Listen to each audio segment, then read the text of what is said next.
Big boss मराठीचे creative head Ketan माणगावकरांनी नुकतीच radio city मराठीला मुलाखत दिली. यावेळी यंदाची थीम स्वर्ग नरक थीम असेल का असा प्रश्न विचारण्यात आला होता.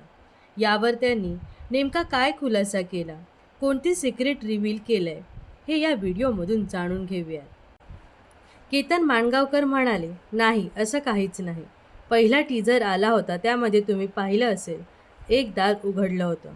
बिग बॉसच्या घरात यंदा खूप दरवाजे आहेत.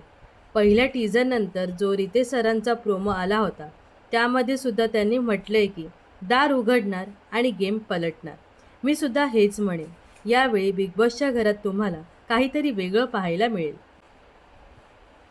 याचं एक सिक्रेट रिव्हील करतो. यावेळी घराच्या आत खूप दरवाजे असतील.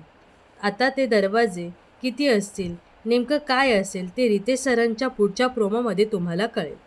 प्रत्येक दारामागे काही ना काही सरप्राईज, ट्विस्ट आणि वेगळे चॅलेंज असतील. हा सीझन तुम्हाला वेड लावणार हे नक्कीच. बस मी इतकंच सांगेन. बिग बॉस मराठीचा हा 6वा सीझन येत्या 11 जानेवारीपासून रात्री 8 वाजता दररोज प्रेक्षकांना कलर्स मराठीवर आणि जिओ हॉटस्टारवर पाहता येईल. तर बिग बॉस मराठीचं हे 6वं सीझन पाहण्यासाठी तुम्ही किती उत्सुक आहात हे नक्कीच कमेंट्स करून सांगा. व अशाच मनोरंजन विश्वातील ताज्या घडामोडी जाणून घेण्यासाठी नक्कीच आपल्या चॅनलला सबस्क्राईब आणि फॉलो करायला विसरू नका.